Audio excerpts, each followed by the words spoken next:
WrestleMania 10 was a great day for me. Oh, how I loved this show back when I was a teenager. Back in Madison Square Garden, where it all began. Very cool looking show. Little Richard singing America the Beautiful was one of my favorite openings to WrestleMania of all time. And this show has two of my favorite WrestleMania matches of all time.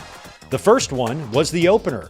Brother versus brother, Bret the Hitman Hart versus Owen Hart. And little brother getting the big upset win over Bret in just such a beautiful match. And because of what happened at the Royal Rumble, Bret would be out later on in the main event to wrestle for the championship. The other favorite match I was talking about is, of course, the famous ladder match between Shawn Michaels and Razor Ramon for the Intercontinental Championship.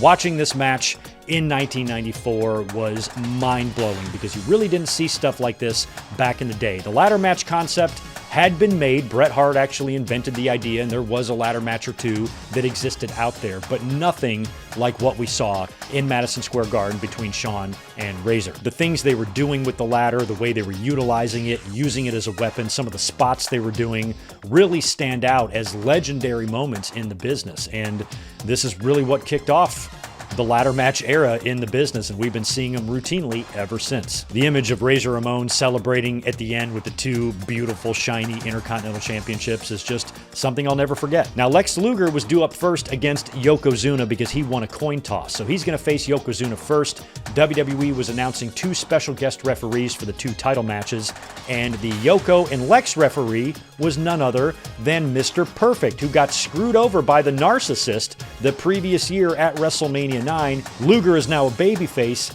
Perfect turns heel by disqualifying Lex Luger after he brings in some managers and screwing him out of his opportunity to win the championship when he had Yoko slammed and pinned, and now he will not be going into the main event to face Bret Hart. And we all thought we were seeing the beginning of a Luger and Perfect feud, but Perfect would bounce. And of course, in the main event, Bret the Hitman Hart, who suffered a loss to little brother Owen in the opener, and he's got a bad knee. He's taking on Yokozuna in the main event for the title. We had celebrities on this show as well. We had Burt Reynolds, we had Donnie Wahlberg. I mentioned Little Richard earlier on, and Burt Reynolds was the ring announcer for this, and he announces Bret Hart to the ring. Not my favorite finish for this title match with Yoko falling off the ropes. I think the story they needed to tell here was Yoko submitting to the sharpshooter because Bret had him in the sharpshooter the previous year at WrestleMania until Fuji ruined it.